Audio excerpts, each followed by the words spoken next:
Hello and welcome to Front Row Racing. It's Friday night. I very nearly said it's Thursday night. It's Friday night, which means it's time for the FRR-idays Cup, the feeder series into the Front Row Racing F1 leagues. And this week, it's technically round 11 at the Circuit de Spa-Francorchamps in Belgium. Now, I usually say that a racetrack is a fantastic one or it's a great one. Well, you know what? Spa is in a class of its own. When you look at the F1 calendar, you've got Silverstone, it's in a class of its own. Monza, a class of its own. Monaco, a class of its own. And it's the same for Spa.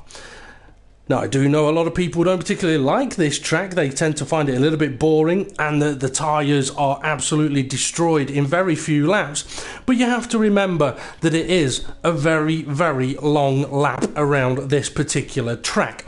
Now, I am a bit old school. I do prefer the old bus stop chicanes that used to be at this circuit rather than the corners we have now. But you still can't take away from the fact that this is one of the very high-speed circuits on the calendar, making it very, very difficult for the drivers to get their setups correct. And it is crucial to get that setup correct. It's also a racetrack that, for many drivers, they do not want to start on pole position, because chances are, if you're heading into Eau Rouge in first, you're going to be getting to the end of the Camel Straight in about fourth. So yeah, it's an interesting one. Okay, I'm from a Racing DP. I'm joined in the commentary box this evening by From a Racing RI. How are you this evening, Ray? Yeah, I'm fine, and it's a track I don't like. Well, quite a few don't. And the other thing about this circuit is, because it is such a long track, a long lap, you can have it beautiful sunshine at the start finish. You get up to turn 7 and 8 and it's absolutely peeing it down. And then you get to the back end of the track and it's beautiful sunshine again. So the weather can make things very, very interesting. Okay, just having a quick flick through the drivers at the moment or teammates in the FRR-idays Cup. It's a feeder series where drivers can come and take part.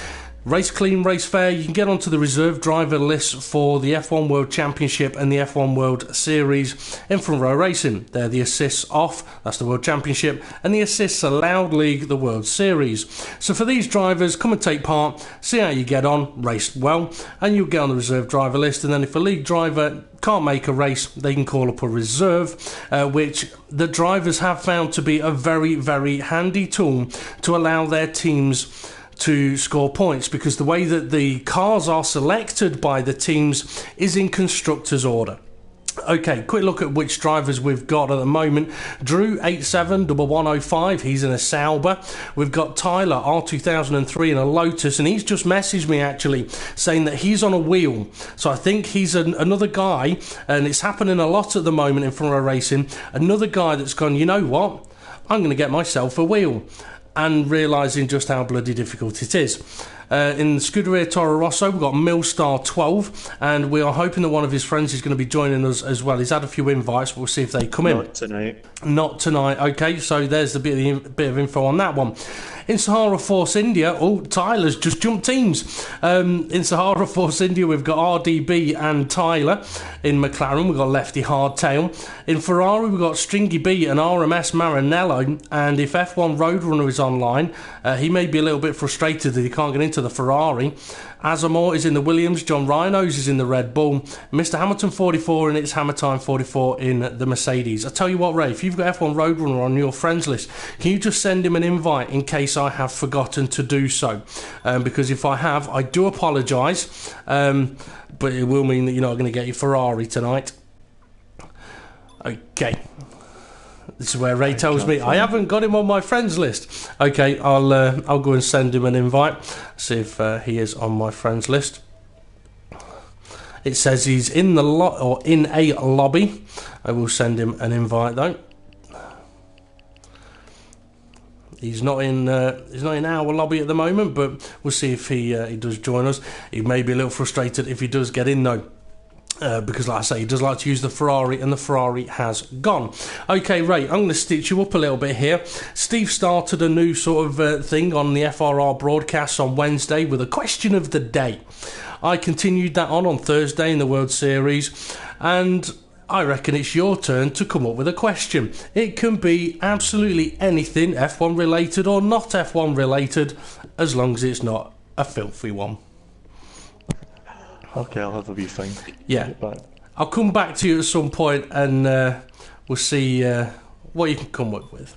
Okay, we'll send the drivers over to the racetrack, just check that the settings are correct. No practice, short qualifying, a 25% race distance. The FIA strict corner cutting rules are on. Damage is off, and that's because for these guys we don't want any unfortunate situations that ruin their race straight away. The weather is dynamic, so we could see some rain or maybe even snow. Collisions are on and the car performances are equal. Okay, we shall hit ready and send the drivers over to the track to see what they have got in store for us this evening.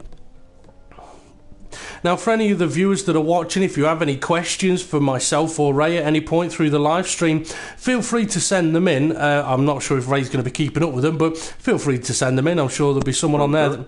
Okay, Ray will keep an eye on them. So yeah, feel free to fire some questions at us if you would like to do so, and we'll see what we can do. But it is time to send the drivers now from the paddock area into the garages, let them get strapped into their cars and get ready for the front row racing FRR-idays Cup, round 11 in Spa.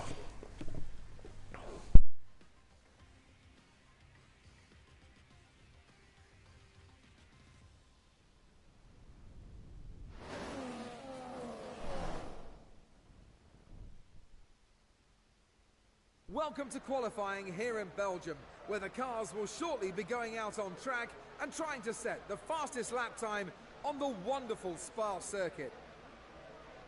And Crofty is absolute beautiful sunshine. The drivers will be going out on track to try and set the fastest lap time in the qualifying session. That is the point of a qualifying session at the end of the day. And I must admit, I watched a bit of the FP1 and FP2 official Formula 1 practice sessions from yesterday, and they, Crofty and Ant Davidson were discussing then about the new qualifying system that's coming into F1. And I tell you what, it's a little bit confusing. Well, actually, no, it's not. It's actually very, very simple and kind of quite interesting. Like in the first session, once 7 minutes have gone by, every 90 seconds, the slowest car is basically out. It's like, okay, well, that's interesting. And the concept of it could be very, very good. But then you kind of have to ask the question, well, you know what? What happens if someone crashes and there's a yellow flag or the session's red flagged? Does that still mean that once the 7 minutes have gone, so many cars could end up being basically out of qualifying with actually being held up and not being able to get out on the track? So I think it's an interesting one, but could get very, very confusing or interesting. I mean, I know they've done it to try and spice up qualifying and mix up the order, but really, if they wanted to do that, they could just do reverse grids. But then that still brings in the argument of, well, what if someone is, say, for example, in a race in 15th place and goes, well, you know what, at the next race I want mine started in first. I know, I'm going to back off and let these guys pass. I start in first to the next race. Yeah, so it doesn't really matter which way you look at it, it's going to get difficult. But it'll be very interesting to see what Codemasters do with the F1 games relevant to qualifying, but also to do with the new tyre rules. We'll have to wait and see on that one. Okay, on to Spa. And it sounds like, Ray, sounds like you've spotted something there, or found a question you want to put to the viewers. Well, the question I would say, would you like to see full control of your car in the pits, no game takeover? Would that not be more interesting? Is that okay? Is that your question of your day, or is that just a question to me? That's a question of the day. Oh, okay. Question of the day then from Ray is: would you like to have full control of your car throughout the whole of the pit lane? Which could entail as well, obviously getting it into the parking, into the pit slot, and perhaps even telling the pit crew what to do. So let us know your views on that one. Do you want control of the car all the way through the pit lane, or do you think it's a good idea that Codemasters or the FIA have said, actually no, we don't want to let people do that because they'll just crash into everyone?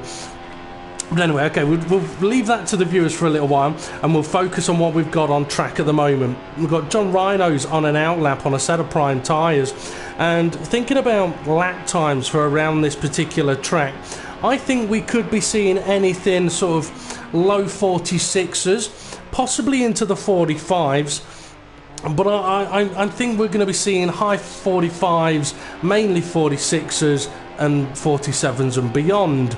I mean, I do know a couple of seasons ago in the older versions of the cars, some of the top runners were looking at sort of 143s, 144s around here, but the newer hybrid cars just don't seem to have the overall lap time that the old sort of V8s or V10s used to.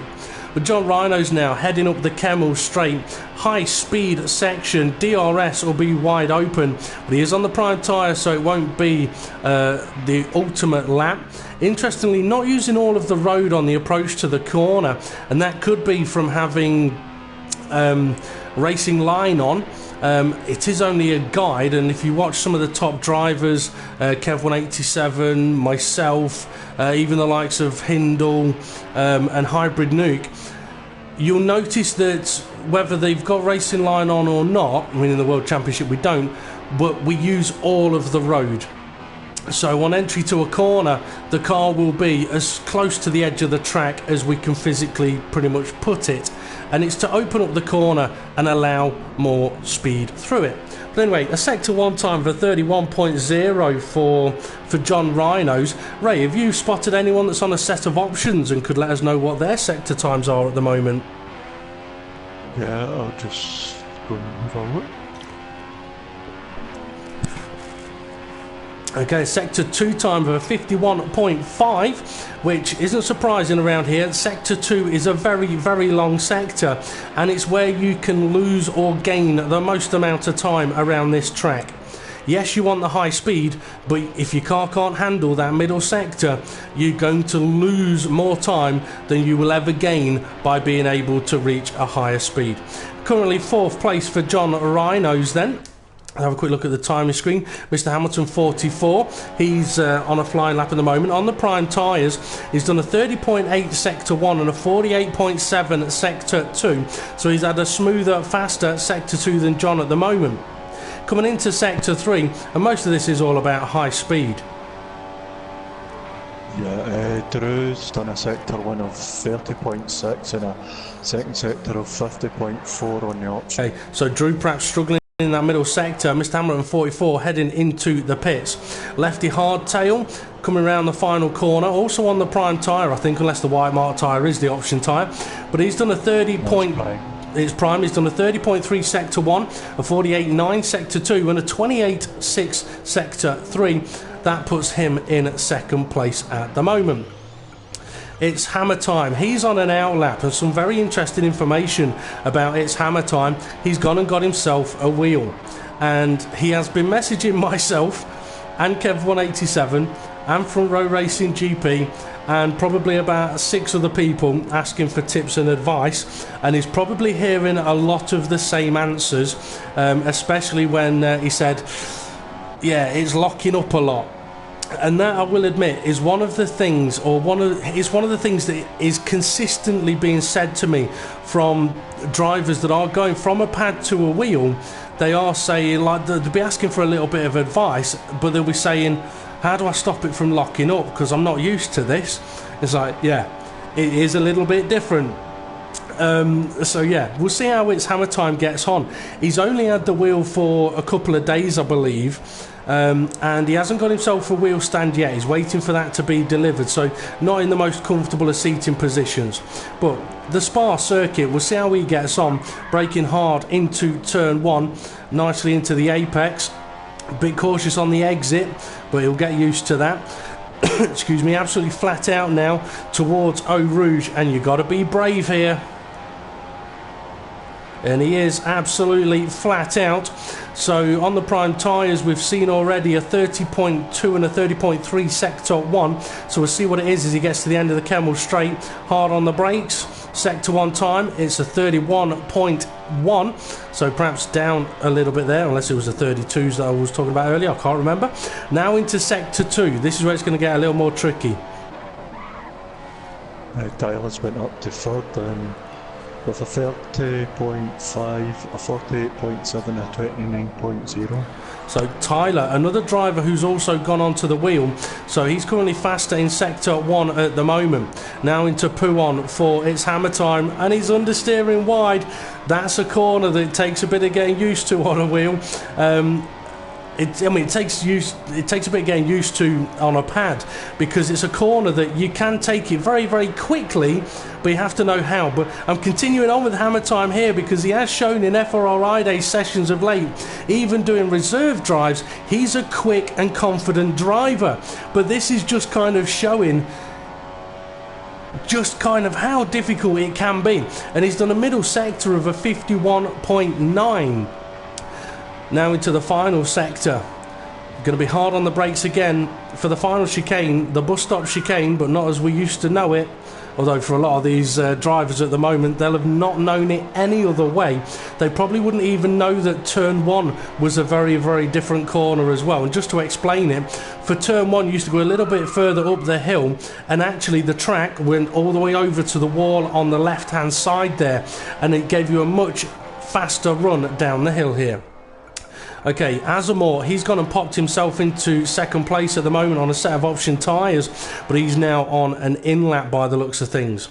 RDB, he's on a set of prime tyres, currently sitting in 6th place with a 30.3, a 49.3 and a 29.1. Is he on another flyer?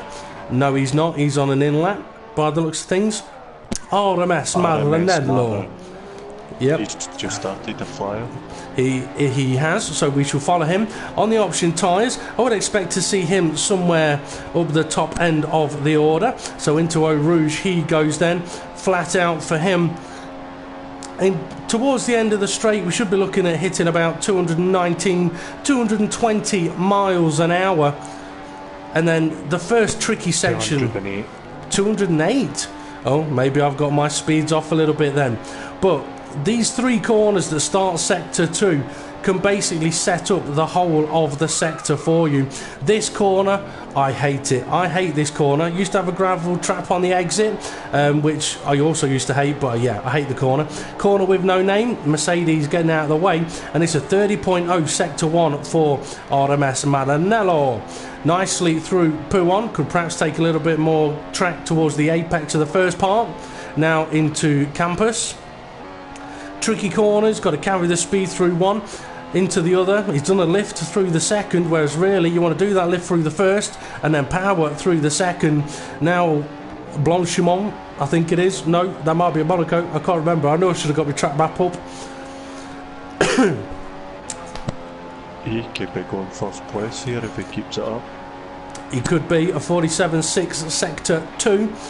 Let's see how he gets on through the bus stop chicane, all the way over to the edge of the track to open up the chicane. That's what I was on about a little bit earlier. Or a little twitchy again, but DRS open. And what time's it going to be? It's a 46.1. That's current pole position. A nice lap there by RMS Maranello. Lefty hardtail, he's not far off starting a lap, but on the prime tyre. And one of the reasons that a few of these guys might choose to go for the prime tyre is the options do burn up very, very quickly around this track. Now Tyler, he's on a flying lap, but I think it's could actually be an in lap. He's not quite looking on the pace at the moment. No, he's lifted off. Stringy B, let's go and see Stringy B, because he's about to start a flying lap by the looks of things. So coming through the bus stop chicane, open that DRS, power down, more than likely engine up to rich. Hard on the brakes into turn 1, turning in quite early but then having to adjust and now running wide because of turning in early. That could be lap invalidated, but he may be able to continue on. Now heading down the hill, hold your breath, turn it in and hope It doesn't go anywhere it shouldn't, and it doesn't. And now onto the Camel Straight. DRS open now. Let's see how he gets on through the first 3 corners in Sector 2.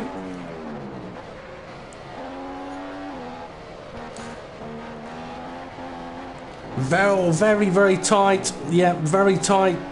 Interestingly, I'm not going to critique it, but what I would say, it was very cautious into the first corner, whereas really you want to use the first corner as a braking zone for the second corner, and then between the next 2 you get the car all the way over to the left hand side of the track and power all the way through the right hander. Now Pouon, he's on and off the throttle, on and off the steering. That's what's causing him to go a little bit wide. He's done a Sector 1 of a 30.7. Now Campus again blipping that throttle, whereas really you want to try and be as smooth on the throttle as possible. As Jackie Stewart once said, or at least I know he said it to Captain Slow, the throttle, you want to make sure you don't have to release it again. And it's the same for the steering really. Now I do know that Senna, he used to blip the throttle a lot, but that was in an era of turbo cars where you had to keep the revs up. If you didn't, then you drop out of the turbo range. You get so much lag that it was ridiculous. So he would heel and toe it and keep his revs up while keeping the speed at a constant. Anyway, 3.5 minutes of the session to go. Have we had any responses, Ray, to your question of the day? No, but Hammer Time 44 says, I have a good question, Ray. Would you recommend people using a wheel or not? Would I recommend people using a wheel? Well, I use a wheel myself, so I'd say get one. I mean, but it should be up to what they want to do. If they don't want to spend the extra money on it, then you don't have to. No, I mean that's the good thing about it. I mean, you know what? One of the things that I would say is imagine going go-karting, and instead of it having a steering wheel on it, it's got a PlayStation controller. It ain't going to be the same. It'd be interesting, don't get me wrong, it'd be interesting, but it won't be the same. But one of the things that I would say is, if you've got a racetrack near you, whether it be touring cars, DTM, Formula 1, World Endurance Championship, any of those kind of classes of cars come and race at a track near you, if you can go to one of their events, whether it's a practice day or an actual race weekend, you will always find there are stalls there with race simulators, right? Some of them are really, really good. Some of them are really, really terrible. I mean, I went to one at Silverstone where it looked like it was going to be really, really good, and it wasn't. It wasn't worth the 2-hour queuing up.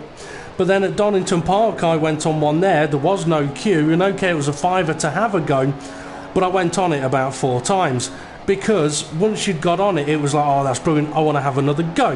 Now, if you've got these stalls where they've got a wheel rig set up, you can, for £5, go and have a go and see whether you like it or not.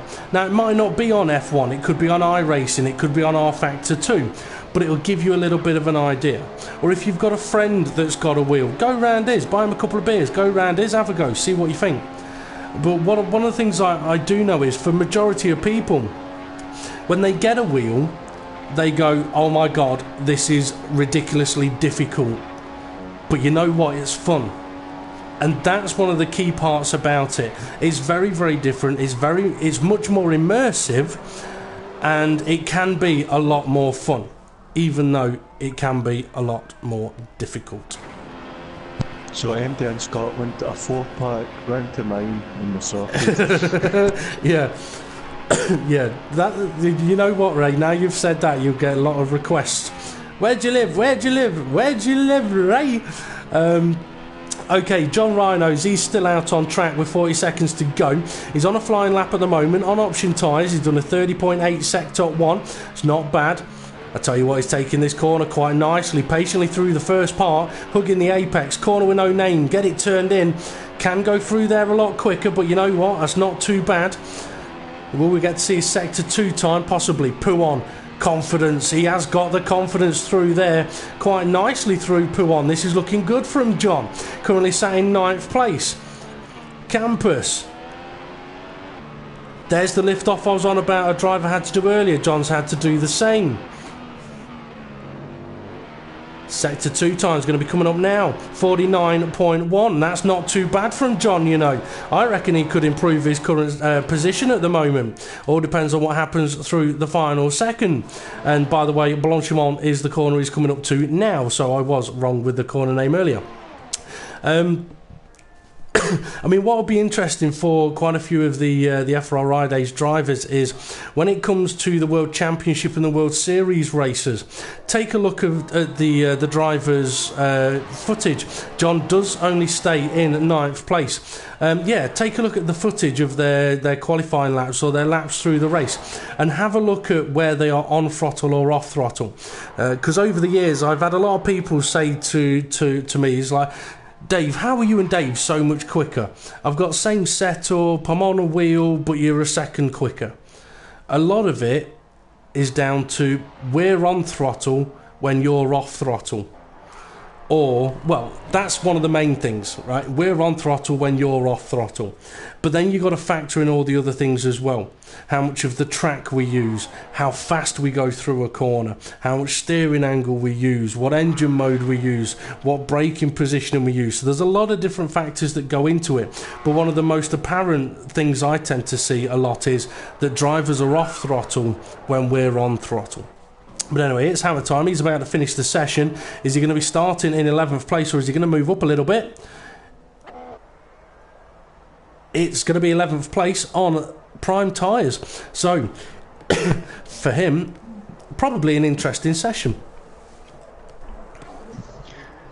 Yeah, especially as he's on the wheel. What was I going to say? Oh, see, sorry, I've been sitting on my leg and it's went dead. You got dead leg. You got a numb bum.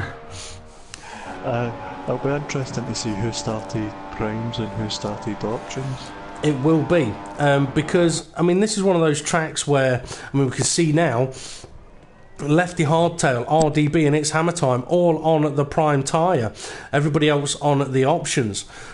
Excuse me. So the thing is, for the guys on the option tyres, their tyres are going to be dead after about 4 laps. The prime tyres, they're probably only going to go about 6. But at the end, they'll be bolting on a set of brand new, ready to go set of option tyres. Unless the weather changes and it ends up wet. Okay. 14 invalidated lap times. Well, not too bad that really. Okay, just a little bit of information for any of the viewers. If you are wanting to get involved in the Front Row Racing FRR-idays Cup or even our Project Cars Leagues, the way to do it is to find the Front Row Racing Facebook page. We've got a picture of the Silverstone paddock as our profile picture. Find us on there, send us a message, we'll let you know the details. For the FRR-idays Cup, it's very, very turn up race. Don't cut corners, don't crash people off, enter the pits correctly. Your chances will come for being on a reserve on the reserve list. That's when it then becomes much more difficult, because for our league events there are stricter rules in place for the league events. We don't impose any additional rules on these guys. It is the feeder series, and we know that this is the series where the drivers are going to make mistakes, but they have the opportunity to rectify them week on week, and we do see that quite a lot. Okay, 15 seconds to go before the start of the race, and it doesn't look like we're going to have any wet weather coming in, Ray, so looks like it'll be a dry one all the way through. Yeah, and hopefully some good racing as well. Let's hope so. Now, one of the things for any of the drivers that finished 11th or further back, they will be able to start on any tyre they want. But the lights have gone out and off they go, heading into turn 1. We'll give them a chance to get up there. And I think we've got a car into the barrier already. We've got a couple into the barrier. So getting a bit messy up into turn 1. But now they're making their way down towards Eau Rouge, and this is where, in the opening laps, the drivers have to be a little bit careful. Lefty hardtail is, by the looks of it. Oh, we've got a collision at the bottom of Eau Rouge, and another car spinning off. And lefty hardtail, I think, has just been hit up the rear end. And now we've got Azamor into the barrier.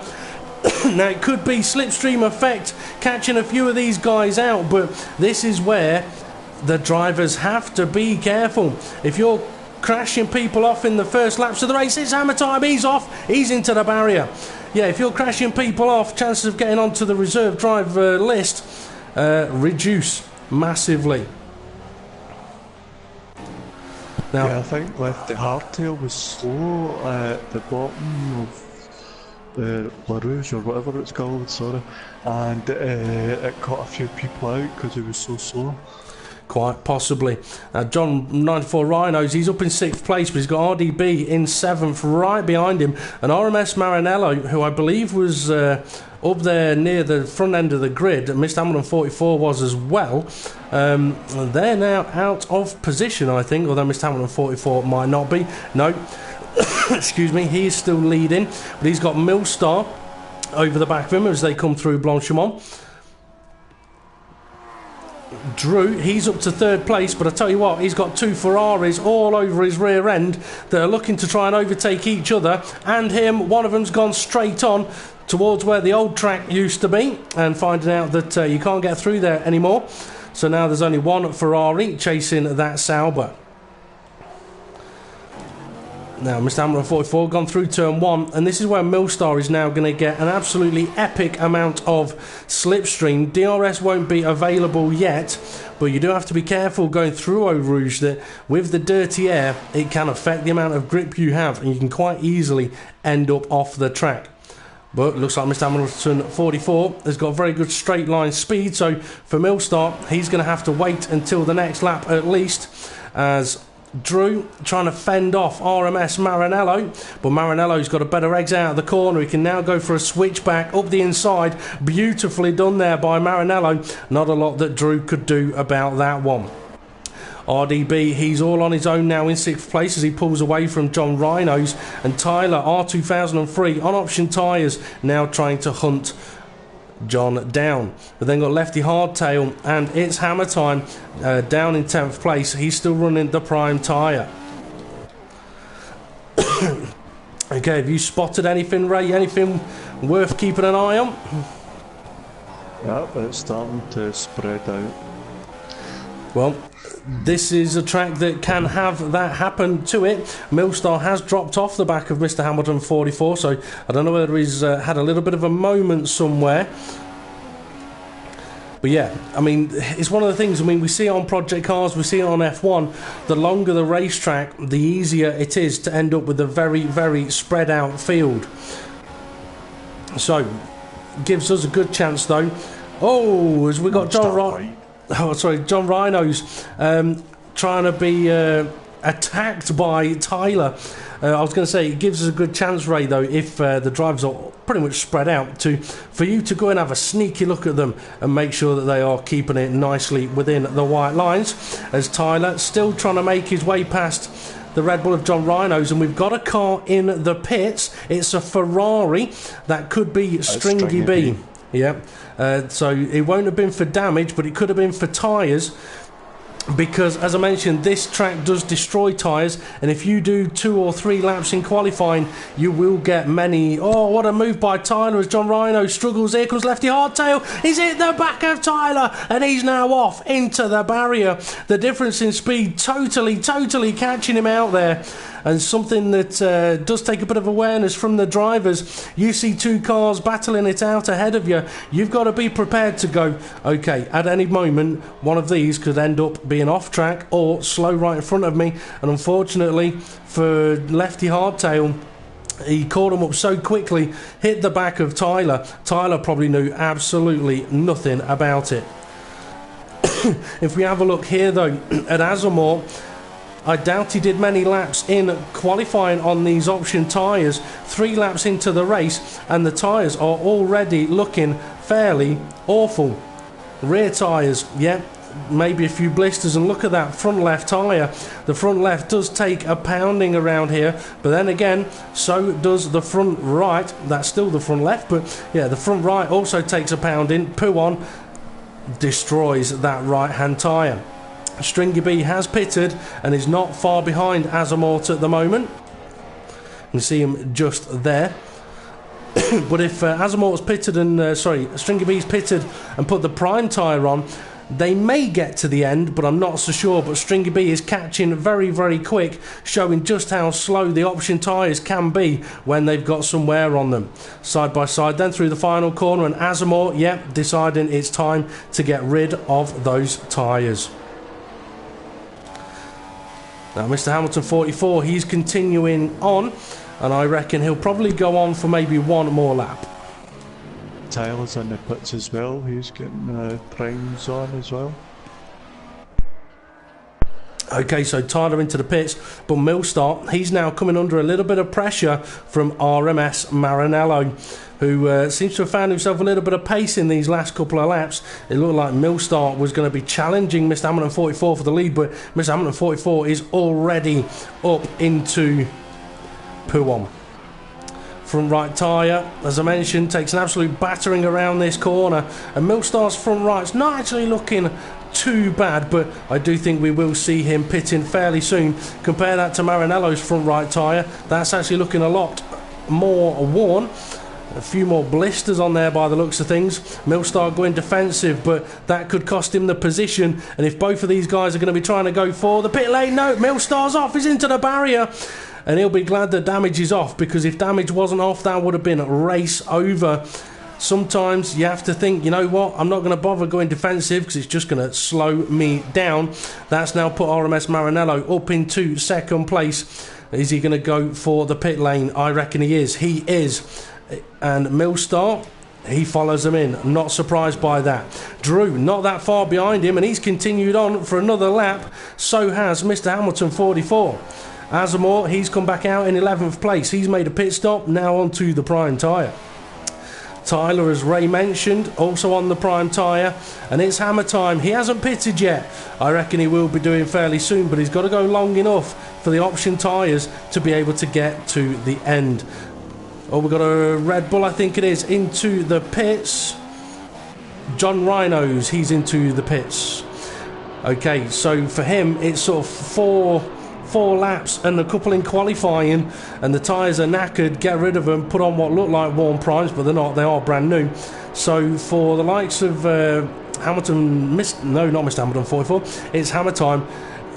Gotta have another lap on the prime tyres before we can get to the end of the race. Oh, scraping the wall, so he was.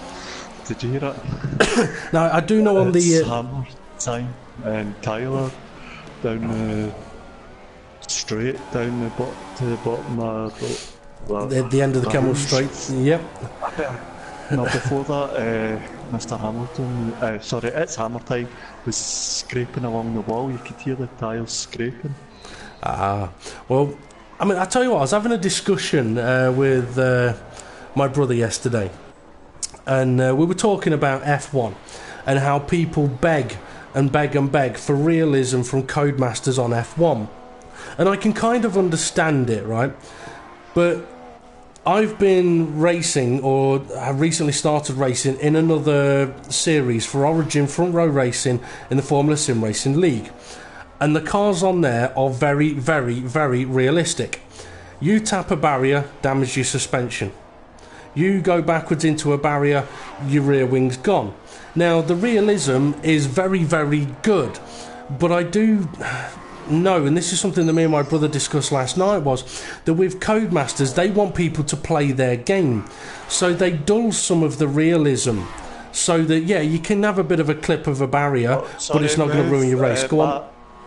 Millstar and RMS Maranello battling out. Millstar's up to third place, because I'm sure he was behind, and he's scraping that wall as well. I know you want to open up the corner, but come on, you want to open up the wall as well. That is true. Maranello, he's going for the move though, DRS, but Millstar's got good straight line speed, but Maranello is ahead into the corner. Beautiful helicopter shot here. Shot even.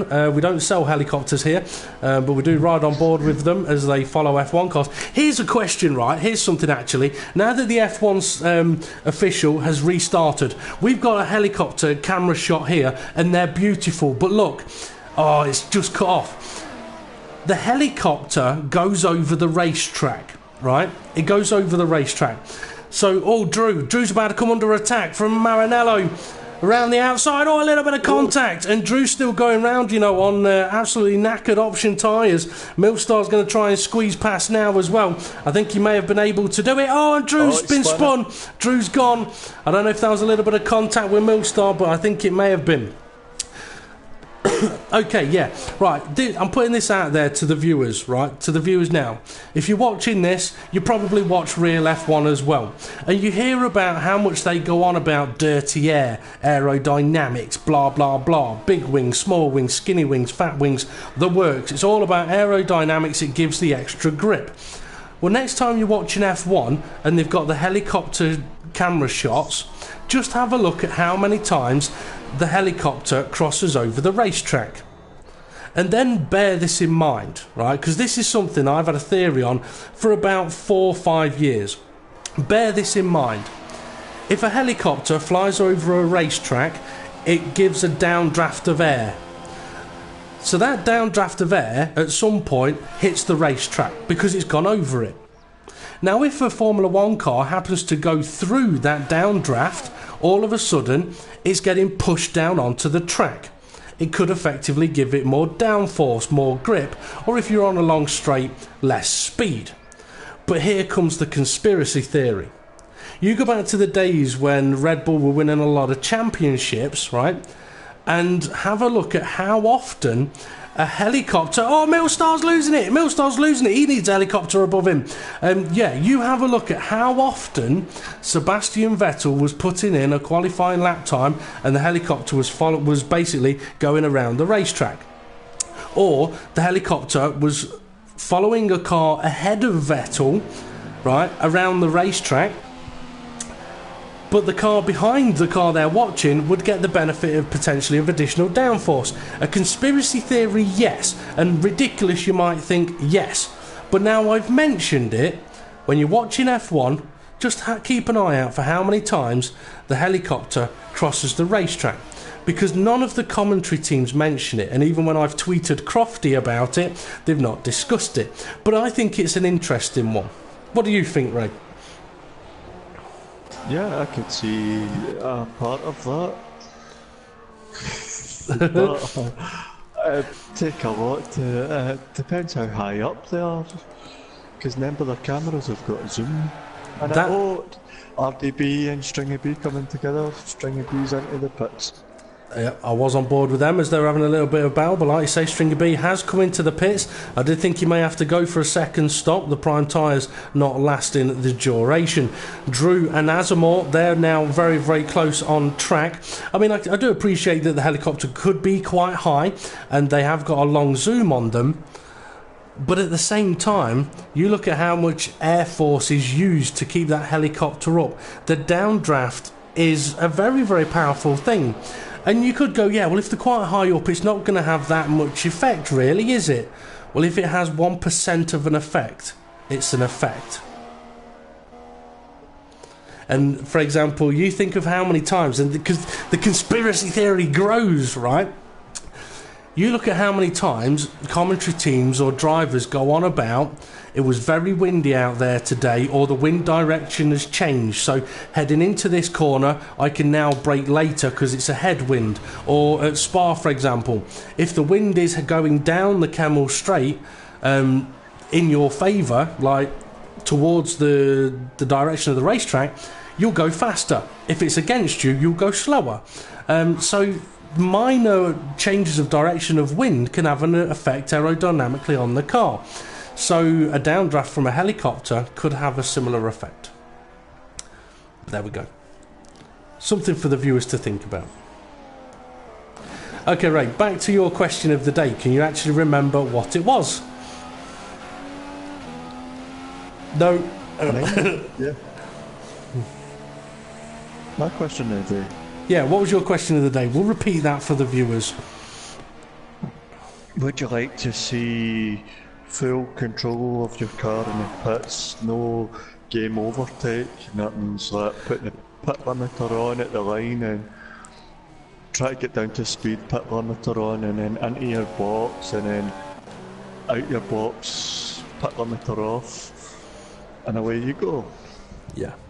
I must have, you know what, I would. I mean, I do remember the days where there was an F1 game where you did have to do everything, and you had sequences of buttons to press, although you didn't actually sort of drive it into the grid slot. You had a sequence of buttons to press to tell it to go in, stop, and then R2, L2, all buttons all together to tell it to change the tyres and all that kind of thing. And it was very, very good. It was really good. I did kind of like that. And I do like the idea of having to slow the car down, put the pit limiter on yourself, get into your grid slot, drive off and release the pit limiter. It would be much more immersive, much more involved. But at the same time, I can understand why Codemasters aren't doing it, but you know what? I really think that they should. I mean, I think one of the things a lot of people would agree on is that if they had the possibility of a different setting, so they don't want people to be ploughing down the pit crews in the pit lane, right? Understandable. In front row racing, we're a racing league, and on occasion we like to think that our World Championship drivers are very good. They know what they're doing, even if they do daft things at times. And the same. String of B and Azamor together. Oh.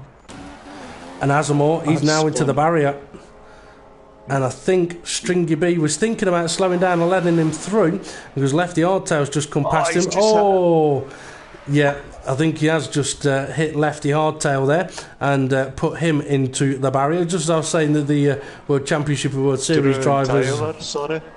Drew and Tyler up at 6th and 5th place there, close together.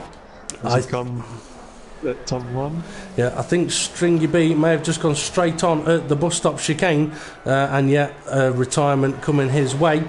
So Tyler and Drew, they are getting very close together, and if Drew holds it close through Eau Rouge, he'll get a DRS run down the Kemmel Straight. Oh, that looks like a big bit of lag there. That looked like Tyler's car flicked back into Drew there. Yeah, there's definitely a bit of lag going on there, and that reminds me actually something that myself and Ray noticed just before this session. Right now, we both have our automatic updates turned off on the PlayStation. Right, mine have been turned off for months. The automatic updates don't happen, but I happened to go to my notifications today, and all of a sudden it's updated Star Wars, and it's updated something else on my PlayStation, and I'm like, hang on a minute, that shouldn't have happened. And it had activated one of the automatic updates. It had reactivated it. Now, how that's happened, I don't know. I do know that it was off. It took us about 20 minutes to find out where it was, didn't we, Ray? To find where it was to turn it off. But Steve. We'll blame Steve. Yeah, we'll blame Steve for it. But it's something worth checking, and we would advise all league drivers, not just front row racing league drivers, but all league drivers in every league out there, to turn off automatic updates. Because you could be driving around and all of a sudden your internet speed drops to a dramatic amount because the PlayStation is automatically updating Little Big Planet or FIFA or not PlayStation Store but YouTube or any of these items. And really, when you're racing and live streaming, you don't want that kind of stuff to happen. Okay, Mr. Hamilton 44, he's on the final lap of the race. I'll quickly recap, go back to pit lanes. I would like it if you could have the option, right? So as a league, we could go, you know what? You've got a setting here that says the game deals with the pit lane. But you've also got a setting that says the driver's got to do it. Because it would be a better effect. Now, let's say, for example, you put that setting on and everyone ploughs through the pit crews. Yeah, it's not going to look very good. But that's where maybe why they haven't done it, because then they would have to go, that's not very good, right, we give you a penalty or blah, blah, blah. Because that's one of the things Codemasters don't want, is to have people driving through the pit crews. But anyway, Mr. Hamilton 44, he's got about to cross the line to take victory here in Spa, pretty much untouched since the end of lap 1. RMS Maranello, he's put up a good fight of it, but he's just destroyed his tyres into the bus stop chicane. But a very good showing from him. Millstar as well, putting up a very valiant fight there to take third place. A little bit unfortunate with a little bit of a spin, I think, or a half spin, which has cost him a bit. RDB up to fourth place, finishing on the option tyre. Tyler, he's not going to get to the end of the race, so disappointment for him, perhaps finding it a little bit difficult on the wheel at the moment. Drew, a bit of an interesting one for him, because he was very close to someone until a little bit of lag saw him punted backwards down the Kemmel Straight, but a fifth place for him nevertheless. And we've got John Rhinos in seventh place. It's not showing me who is in sixth place. It may have been Tyler at the time. But John Rhinos was having a very good session early on, and he's got Asamoah all over the back of him. Are these positions going to change before they can get to the line? They are! Asamoah steals a position over the line.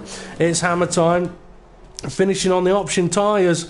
But perhaps a disappointing ninth place for him, 1 minute 14 behind the lead. That kind of shows just how tricky it can be going from a pad onto a wheel. Litz races in the FRR-idays recently, and 1 minute 14 seconds off the lead on this occasion. So, a very interesting race there, and I think I probably waffled on for so much of it, Ray. We missed a lot of the action. I think we got it when it was there, because it did spread out, and we did shout when it was coming on. That is true. Something I did forget to mention earlier on is one thing we're going to start doing as well from next week is for the FRR-idays drivers, if you want, before we get into the lobby, preferably within like a couple of hours before the event, if you want to send me a private message on PlayStation Network with a short sentence of pre-race comments, what your thoughts are about the track that's coming up, and then me and Ray can discuss them throughout the event. So for next week, which is at, I haven't checked, I need to have a look, I do apologise. Let's see, where is after Spa? I think it's Monza. It's Monza next week. So when we come on next Friday, for the drivers, from sort of any time after Thursday night leading up to Friday evening, up to about sort of 6:45, feel free to send me a PlayStation Network message with a couple of comments about what your thoughts are, about how confident you are perhaps about racing around Monza, perhaps what your lap times have been, kind of like what we've been doing in the World Championship and the World Series. And it helps us give the viewers some idea of how you're feeling about going into that event. Okay, final thoughts there, Ray? Temp Fear goes, I see your point, Dave. I wouldn't go as far as you did, but I think you could have a valid point with your helicopter thing. And he says, yes, kill the pit crew. So much lag. Whoa, that was Drew, and he lost connection after finishing. So that must have been when we seen Tyler lag. Quite possibly, yeah. I mean, we would still recommend to the drivers that get yourself an Ethernet cable. It will help. It helps massively. Also, still reload the game before joining the lobby. It can help with connectivity. But we all know it can simply take one car to have a problem, and it can affect a number of people. It's very easy, though, at the same point to go, damn, this game's absolutely terrible. Look how much this car's lagging about. But then you have to ask, why is the car lagging about? It could be desynchronization, which if it is, okay, a bit frustrating from the game side. But if it is through weak internet, it's nothing to do with the game creators. But anyway, there we go. It's a bit like playing FIFA and going, my screen keeps freezing, they're lagging me out. And let's face it, we've all done it. We've all sat there and gone, he's cheated, he's lagging me. But if your internet is struggling and it's a bit weak and it happens, you can't really blame FIFA for it. Although, saying that, you can blame Sepp Blatter for anything you like, because chances are it's probably done it anyway. Right, okay. I'll tell you what my final thoughts are of that race there. It showed that the tyres don't last very long. It showed that going from pads to wheels is not as easy as some people think. You can have some very nice close wheel-to-wheel racing around this track. And the different sectors are crucial to how you set your car up. And also you have to be very, very wise about where you decide to defend, because you could go defensive and lose a position anyway. For the most part, some very, very good driving. And we are seeing improvements in driving from week to week. And hopefully for what FRR Racing future has, the FRR-idays events will evolve and get better and better. Okay, I reckon it's time for us to call this a night. And you know what, Ray? It's a bit of an odd one for us this evening, because this is the point where we'd usually go, join us in about half an hour for the PCF. But you know what, folks? The PCF season has finished. So what are we going to do, Ray? What are we going to do instead? I'm going to play it. I would sit with Mrs. back at burst. And she goes, what? Yeah.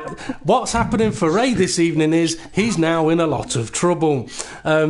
For me, you know what? I think I'm going to have a nice chilled out night and take it easy. I would order a Chinese, but I had one a couple of nights ago. I would order a curry, but I had one last night. So anyway, time to bring this to an end then. So next up on the Front Row Racing YouTube channel will be on Sunday, 8:30 p.m. for the Front Row Racing PCS. That's the Project Cars Sundays League, the season finale, round 10, which is at the Circuit Bugatti in the Ginetta G55 GT3s, and it is a title decider. So that should be a fantastic one to watch. And then after that, it'll be the Front Row Racing World Championship on Wednesday at 7:30 p.m.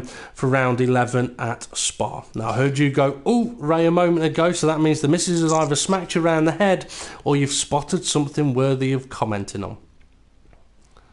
Yeah, I take it you need me Sunday then. You know what? I hadn't even thought about that, you know. If you're available Sunday, yeah, you can join us if you like. Yeah. I'm sure I can make myself available Sunday. Okie doke. Yeah, well, you may have to let me know about that one, because by the sounds of it, you're in a lot of trouble at the minute, young man. A lot of trouble. Your Friday night is definitely being spent with the missus. Now, anyway, definitely time to bring this to an end. So, Ray, thank you very much for joining us in the commentary box. Kirsty, thank you for letting Ray join us in the commentary box. I was about to say that, I know. I've just stole it from you. Go on, Ray, I'll let you say it and then it might help. No, it's okay. You're a brave man. You're in so much trouble it's not even worth trying anymore. Yeah, thank you to all of the viewers for watching, taking part. Feel free to like and subscribe, share. We've got plenty of videos on YouTube of last season, this season, quite a few things to see there. Right, I've been Front Row Racing DP, he's been Front Row Racing RI. This has been the Front Row Racing FRR-idays Cup. Thank you very much for watching, and we'll see you all again soon.